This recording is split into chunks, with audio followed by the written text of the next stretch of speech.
So let's talk just a second about the vehicle that got us here, General ARTT. Now, the name General ARTT comes from the fact that it's a Polaris General. It's an XP4 1000. And then ART comes from the fact that we were trying to come up with how we were going to utilize this, and somebody had the idea that maybe the vehicle was going to be a character in the story and have its own persona of sorts. And I said, oh, like Kitt with Knight Rider.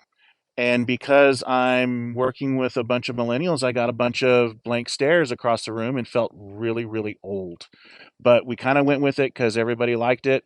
And so that's the story there. But let's talk a little bit about General Art and why I chose the General and some of the different features.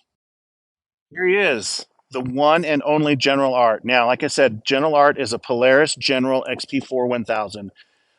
It's a four seat, so I'm able to right now put a bunch of gear in there, and then have me and the pups ride around. Right now, it's just me and Hattie.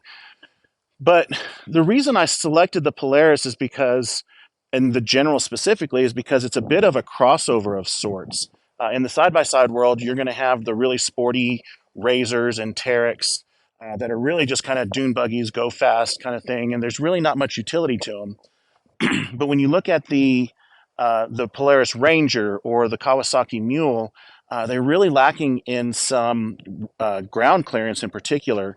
Even though they've got great utility and can go into a lot of places, they just don't have the ground clearance to kind of cover the kind of ground that I'm looking for. So Polaris kind of recognized that, and they've come out with this General, which is a hybrid, not hybrid in the way that it's powered, but it's a hybrid crossover type vehicle that has some great ground clearance.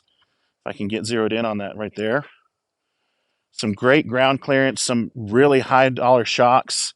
It really handles the bumps really, really well, and it's just really a great compromise for everything that I'm trying to do because I'm trying to cover a lot of ground, cover some really tough terrain.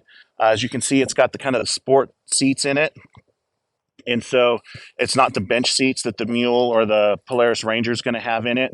But it does still have a dump bed on it. It's not that I'm going to be doing a lot of dump work with this, but it's got a utility bed in it that actually allows me to carry some stuff that's really going to be helpful. So it's been a great tool so far. I've had a lot of fun.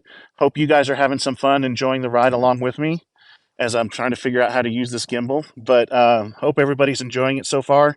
And that's the Polaris General. It's General Art.